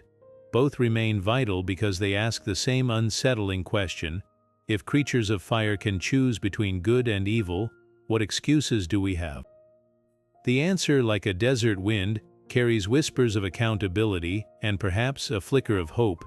In the muggy tropical darkness of Puerto Rico's countryside, something unnatural stalked the night in the summer of 1995. Livestock began turning up dead under bizarre circumstances, completely drained of blood, with 3 puncture wounds marking their necks like some macabre signature. Farmers spoke in hushed tones of a creature that moved like a predator but left no tracks, a beast they called El Chupacabra, the goatsucker. The first eyewitness accounts described something ripped straight from a sci-fi nightmare, a bipedal reptile with glowing red eyes, quills running down its spine, and claws capable of precision exsanguination. Witnesses claimed it stood 3 to 4 feet tall, hopped like a kangaroo, and emitted an unearthly hissing sound before vanishing into the shadows. Within months, the hysteria spread beyond Puerto Rico, with reported sightings exploding across Latin America and the southern United States, what makes the chupacabra unique among legendary creatures is its rapid evolution. By the late 1990s, descriptions began shifting dramatically. In Texas and Mexico, reports depicted it as a hairless, dog-like quadruped with leathery gray skin, pronounced ribs, and a pronounced overbite. This new version looked less like an alien and more like something that might emerge from a genetic experiment gone wrong. Skeptics were quick to point out the resemblance to coyotes suffering from severe mange, a condition causing fur loss, thickened skin, and a gaunt, monstrous appearance. Wildlife biologists noted that such animals weakened by parasites might seek easier prey like livestock, inadvertently fueling the myth. The chupacabra phenomenon offers a fascinating case study in mass psychology. Unlike ancient myths that developed over centuries, this legend erupted almost overnight, supercharged by media coverage and pre-existing cultural fears. In Puerto Rico, rumors swirled about secret U.S. military experiments or escaped bioengineered animals, tapping into anxieties about colonialism and technological overreach. The timing was no coincidence. The mid-90s saw the rise of the internet, allowing local folklore to spread globally at unprecedented speed. Soon, chupacabra carcasses surfaced across the Americas, though DNA testing invariably identified them as raccoons, dogs, or coyotes with mange. Yet the chupacabra refuses to die, not as a flesh and blood creature, but as a modern urban legend. It's appeared in video games like Fallout, inspired sci-fi channel movies, and even become a cryptozoological mascot of sorts. Its shifting appearance reflects our changing fears, from Cold War-era alien paranoia to 21st century concerns about disease and genetic tampering. In a strange way, the chupacabra has become more real than any actual animal could be, a shape-shifting metaphor for whatever haunts the collective imagination at any given moment. Whether as a mangy coyote or a spine-chilled reptilian, it endures because it speaks to something deeper than literal belief. It's a reminder that even in our age of science, the dark still holds teeth, and we're never quite sure what shape they'll take. When the roar of battle fades and the smoke clears over a Norse battlefield, it's not just crows that descend, it's the Valkyries. These spectral maidens, clad in gleaming armor and riding winged steeds, don't come to mourn the dead. They come to claim them. In Norse mythology, Valkyries are far more than Odin's celestial recruiters. They're complex figures straddling the line between destiny and desire, their origins as layered as the legends they inhabit.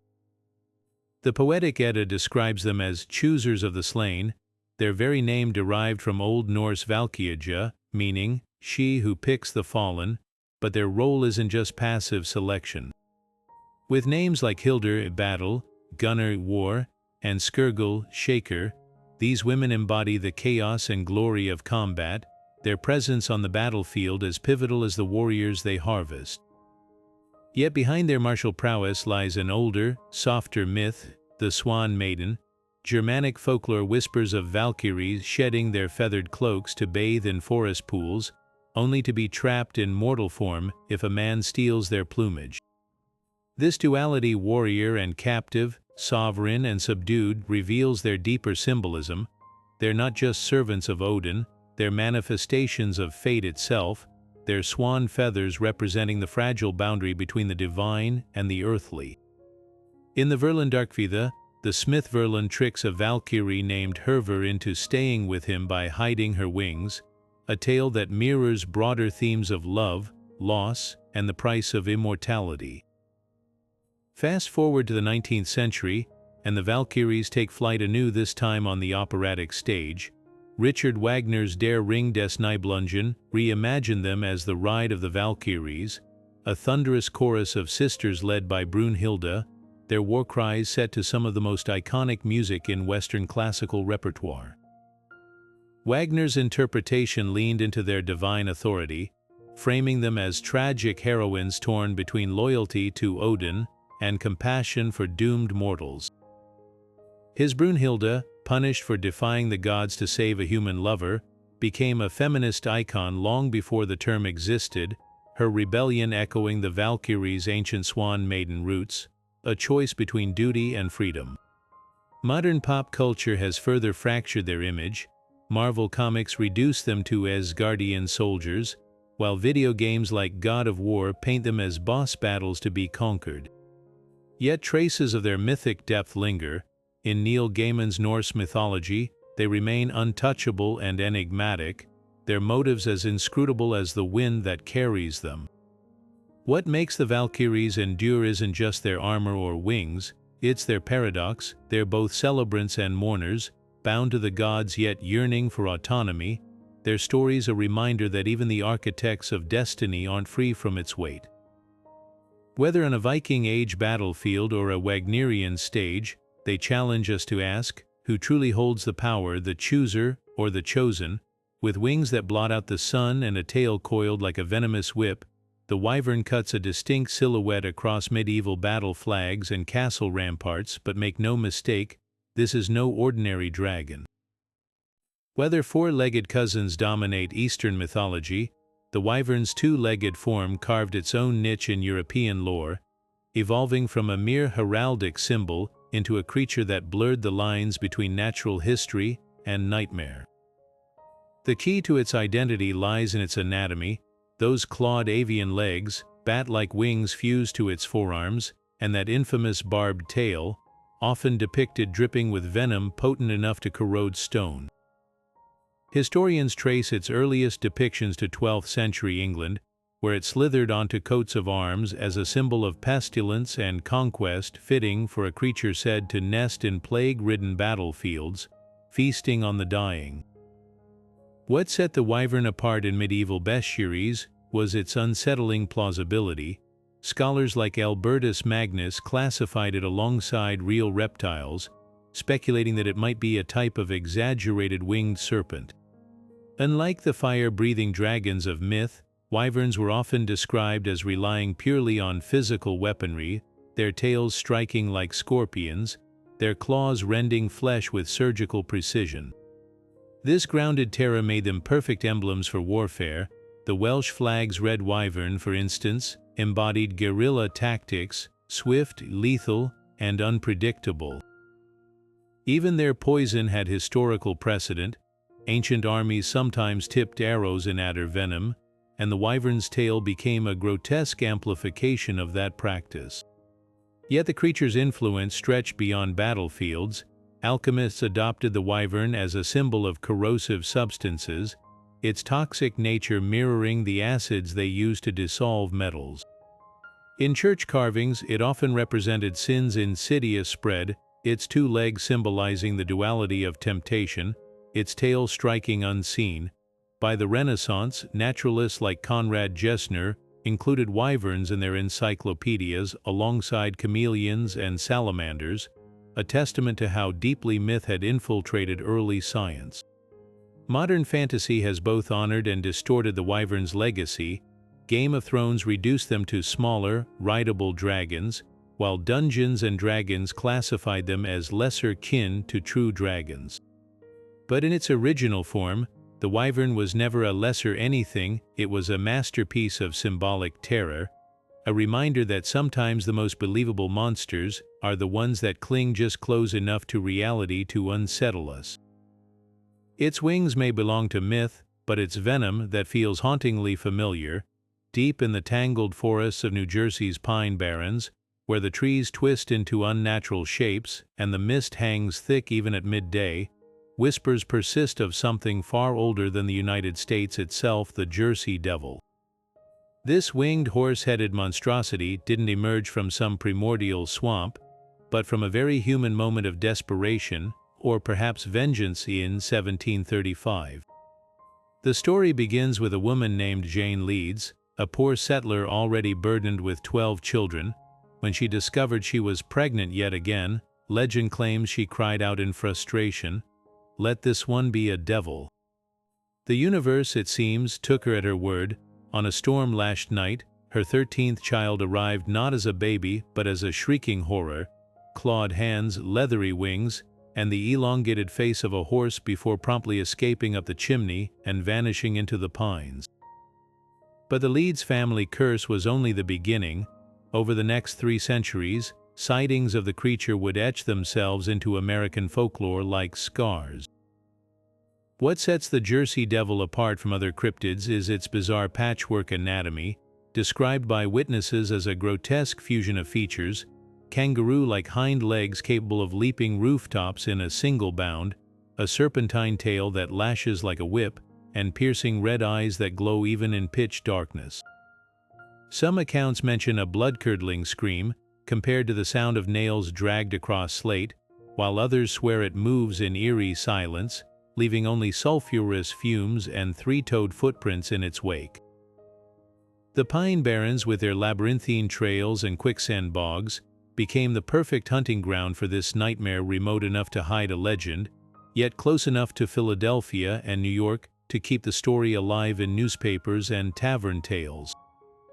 The creature's most infamous rampage came in January 1909, when over 100 people across the Delaware Valley reported seeing it in a single week. Teachers locked schoolchildren indoors as claw marks appeared on rooftops. A trolley conductor in Camden claimed it soared overhead, wings spanning 10 feet, before dive-bombing his car. Even reputable witnesses got sucked into the hysteria. A police officer and a fire chief separately filed reports describing a flying lion with a donkey's face. Newspapers splashed the story nationwide, with the Philadelphia Public Ledger offering a supposed scientific theory: the Jersey Devil was a prehistoric pterodactyl, somehow surviving undetected. Skeptics pointed to mass hallucination or escaped circus animals, but the damage was done. The legend had teeth now, and it wasn't letting go. What's fascinating is how the Jersey Devil reflects the anxieties of each era it haunts.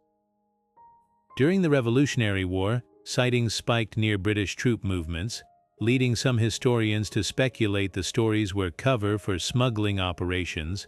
After all, who'd patrol a forest rumored to house a demon? In the 1960s, UFO enthusiasts recast it as an extraterrestrial, its glowing eyes and stench of rotten eggs mirroring alien encounter reports.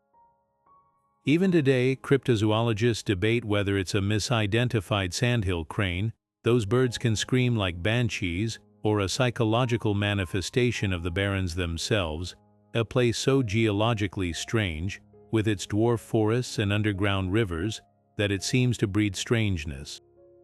The Jersey Devil's cultural footprint stretches far beyond campfire tales. It's the mascot of New Jersey's NHL team, immortalized in folk songs by Bruce Springsteen, and even inspired an X-Files episode. But in the quiet of the Pine Barrens, where the tree branches clatter like bones in the wind, none of that matters, because whether it's a cursed child, a misremembered fossil, or something else entirely, one truth remains: some myths refuse to stay buried. And in the shadowy hollows of those ancient pines, where the air hums with something just beyond human hearing, the devil still waits. One stormy night in Kyoto, during the summer of 1953, the emperor's palace became ground zero for a nightmare. A black cloud writhed above the rooftops, unleashing unearthly shrieks that sent even the bravest guards scrambling, and with good reason. Perched atop the imperial roof, its silhouette barely visible through the downpour, crouched the Nu, a creature so grotesque it seemed stitched together from nightmares. Its head, twisted like a grinning monkey's, jutted from a body covered in tiger-like stripes, while serpentine coils lashed behind it like a living whip. But the real terror lay in the unseen. Legend claimed its very presence brought fever and death, its midnight visitations leaving nobles bedridden for weeks.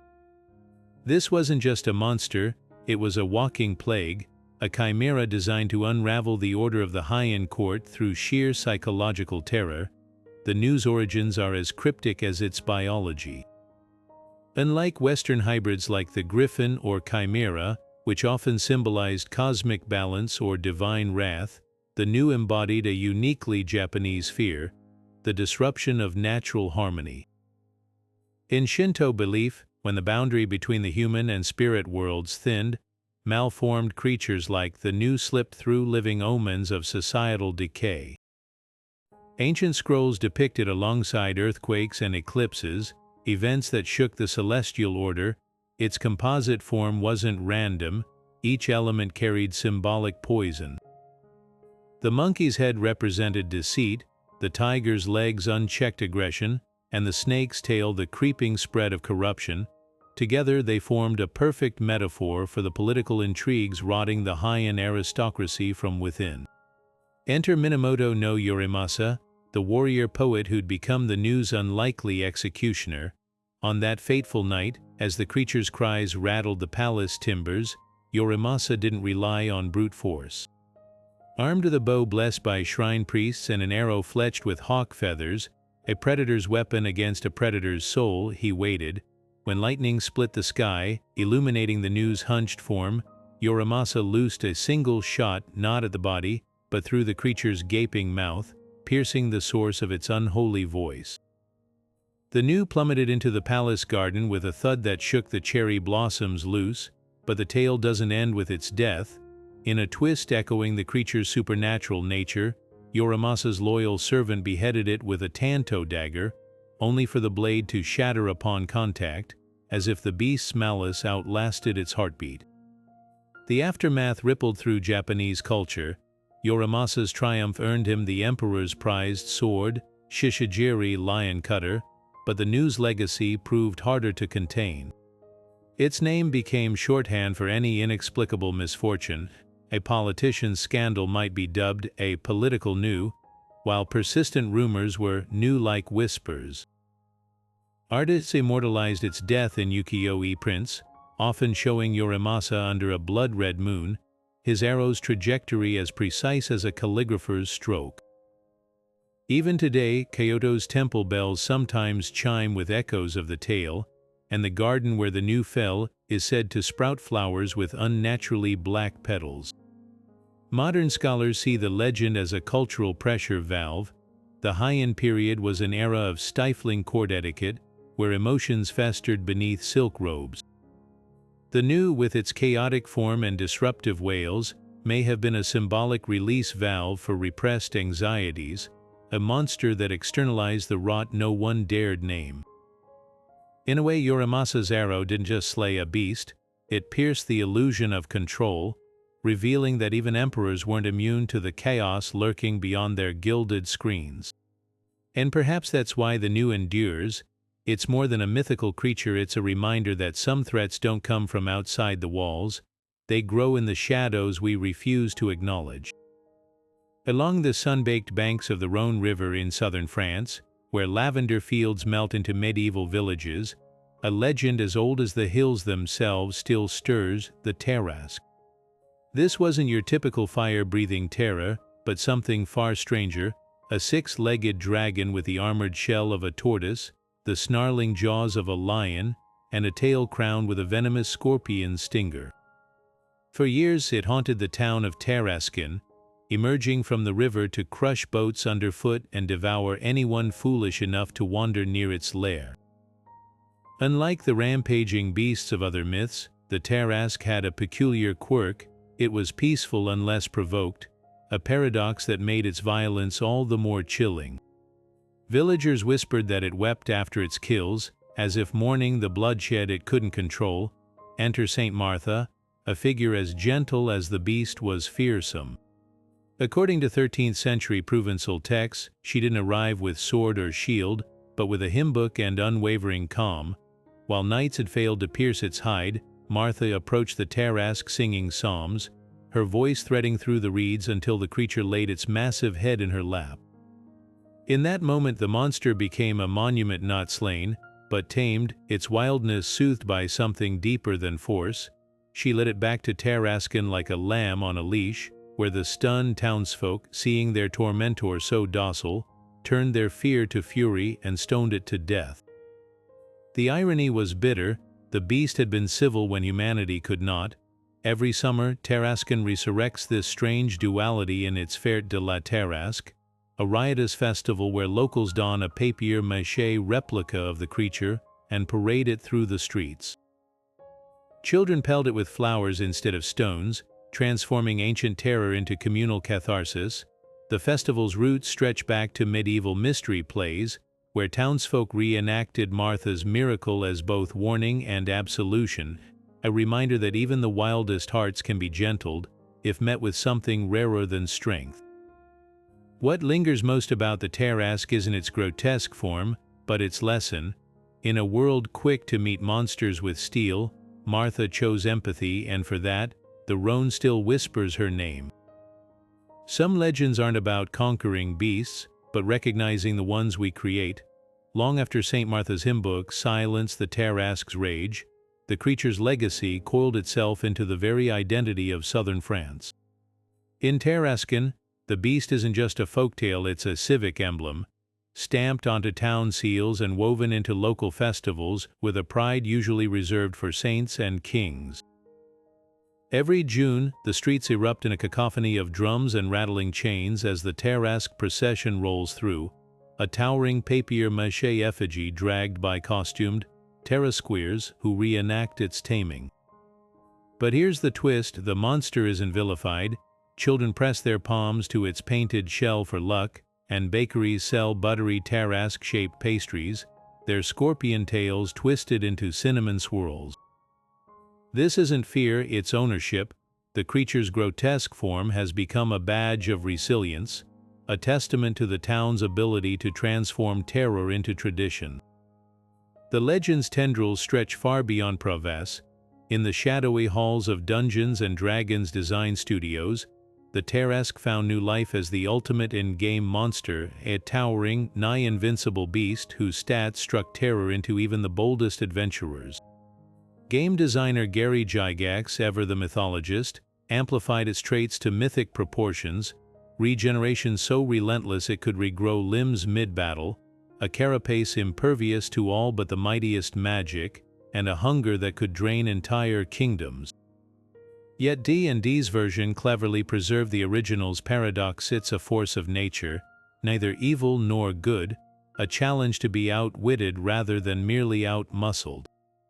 Players who try to fight it head-on learn the hard way: this isn't a dragon to be slain, but a disaster to be survived. Modern fantasy games have taken the Tarrasque's blueprint and run wild. In Final Fantasy, it's a recurring superboss, often lurking in hidden deserts as a brutal rite of passage for max-level parties. The Witcher 3 pays homage with its archespores venomous, plant-like horrors that echo the Tarrasque's toxic tale. Even indie games like Hades weave in its spirit, with the Bone Hydra's multi-headed assault mirroring the French beast's chaotic anatomy. What makes these adaptations so compelling isn't just the creature's fearsome design, but its narrative flexibility. The Tarrasque works equally well as a tragic cursed being, monster hunters, afflicted creatures, or a pure force of destruction, Dark Souls' gaping dragon. Yet perhaps its most unexpected revival is in environmental storytelling. In Assassin's Creed Unity, a mural of the Tarrasque lurks in a Parisian crypt, subtly tying the game's revolutionary chaos to older myths of upheaval. Meanwhile, Tarrascan's tourism board has leaned hard into the legend, offering Tarrasque trails that wind past the riverbank where Martha supposedly sang it into submission. Local artisans craft ceramic figurines with a wink. Some depict the beast snarling, others show it napping like an overgrown cat, its stinger tucked politely under its shell. This balance of awe and whimsy is the Tarrasque's real magic, a monster that reminds us the fiercest legends aren't just meant to scare us, but to be claimed, reinterpreted, and yes, even baked into quasas. After all, what's a myth if not a story that refuses to stay in the past? Across the globe, from the misty highlands of Scotland to the sun-baked temples of Mesoamerica, cultures separated by oceans and millennia have conjured eerily similar beast serpents that choke the world, hybrids that guard sacred spaces, and tricksters that blur the line between ally and menace. This isn't coincidence, it's proof that myth speaks a universal language, one etched into humanity's collective imagination. Take the serpent for instance. In Norse sagas, Jörmungandr coils around the earth, biting its own tail as it waits for Ragnarök. Meanwhile, in West Africa, the rainbow serpent Ado Hwedo cradles the planet on its back, its undulations shaping mountains and valleys.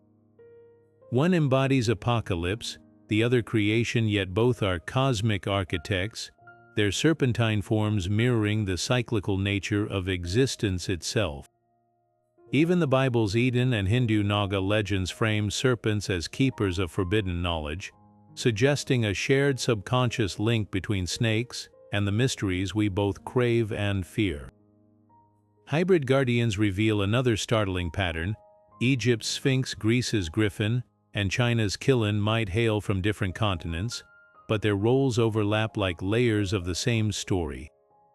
Each stands at the threshold of the sacred, their merged anatomies part lion, part eagle, part human, symbolizing the bridging of earthly and divine realms. The Mesopotamian Lamashu, with its bull's body and human head, wasn't just decoration, it guarded city gates, its very form a warning that some knowledge demands protection. These creatures aren't random mashups, they're deliberate metaphors, crafted to embody the tension between what we understand and what lies beyond our grasp. Then there are the tricksters, the chaos agents that defy categorization. Japan's Kitsune, Scandinavia's Loki, and Native American coyote spirits share a mischievous DNA. They're shapeshifters who blur boundaries, teaching through deception rather than decree. A Navajo coyote tale might explain the origins of death, while a Kitsune's prank could expose human vanity, yet both use humor as a Trojan horse for wisdom. This recurring archetype suggests something profound, that every culture recognizes the value of disruption, of forces that unsettle the status quo to reveal deeper truths. What stitches these threads together? Jung called it the collective unconscious. Anthropologists point to shared human experiences, a fear of predators, awe of nature's power, the need to explain the inexplicable. But perhaps it's simpler, whether carved into Babylonian clay or painted on Viking shields, these creatures endure because they're more than stories. They're mirrors reflecting the same hopes, fears, and questions whispered around fires since the dawn of thought, and that's the real magic, not the monsters themselves, but the fact that we've always seen ourselves in them. Dragons no longer just guard golden hooves in mountain caves, they're teaching kids about friendship in animated blockbusters like How to Train Your Dragon. Toothless, with his puppy-like clumsiness and jet-black wings, became a global phenomenon precisely because he flipped the script, no longer a mindless terror, but a misunderstood ally reflecting modern values of empathy and conservation. Meanwhile, the Percy Jackson series repackaged Greek monsters for a new generation, turning Medusa into a sympathetic villain running a garden statue business, and the Minotaur into a tracksuit-wearing brute. These adaptations don't just retell myths, they rewire them, transforming ancient horrors into relatable characters that mirror today's struggles with identity, prejudice, and environmental collapse. The small screen has its own obsession with resurrecting legends. Cryptozoology shows like Monster Quest and Expedition Bigfoot treat creatures like the Yeti or Chupacabra as forensic puzzles, blending myth with pseudoscience. Thermal drone footage and DNA analysis replace medieval woodcuts, yet the core appeal remains unchanged, the thrill of the unknown. Even when an episode ends with inconclusive blobs on an infrared camera, the journey taps into something primal, our need to believe the world still holds mysteries too wild for textbooks. Video games take immersion a step further. In The Witcher 3, confronting a Leshen, a Slavic forest spirit with antlers and roots for veins, feels less like battling a monster and more like stumbling into an ecological horror story. Its design borrows from folklore, but its behavior mirrors real-world fears of deforestation and climate collapse.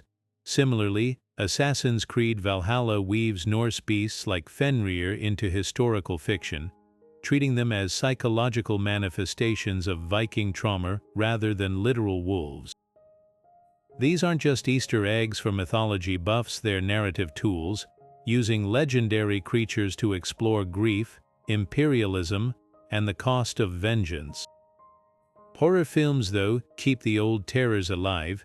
The ritual transforms the Norse Jotun into a monolithic nightmare stalking hikers, while the descent channels the raw claustrophobia of underworld demons without ever naming them.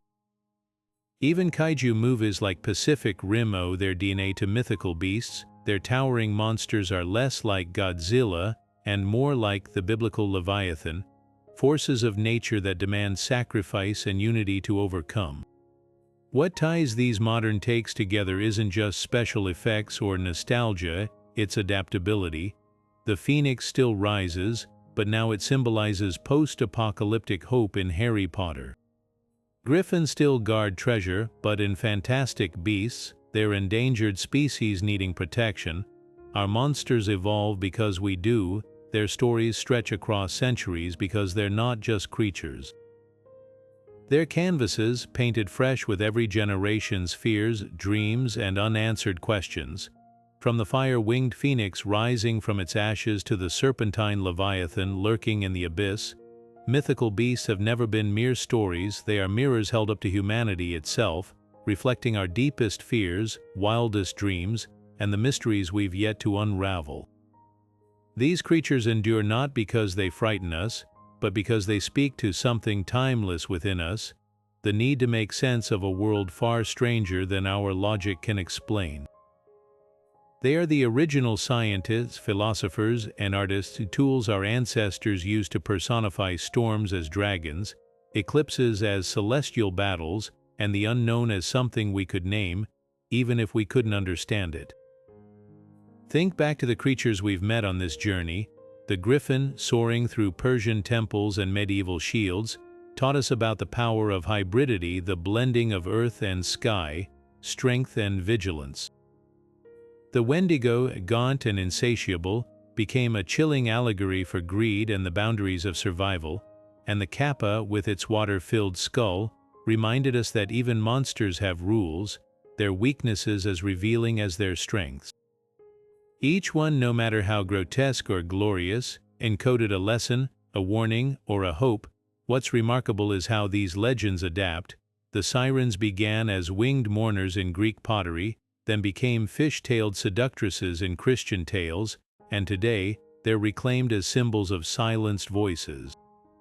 The Tarrasque, once a terror of the Rhone, now stars in town festivals and video games, its scorpion tail wagging to the beat of community pride.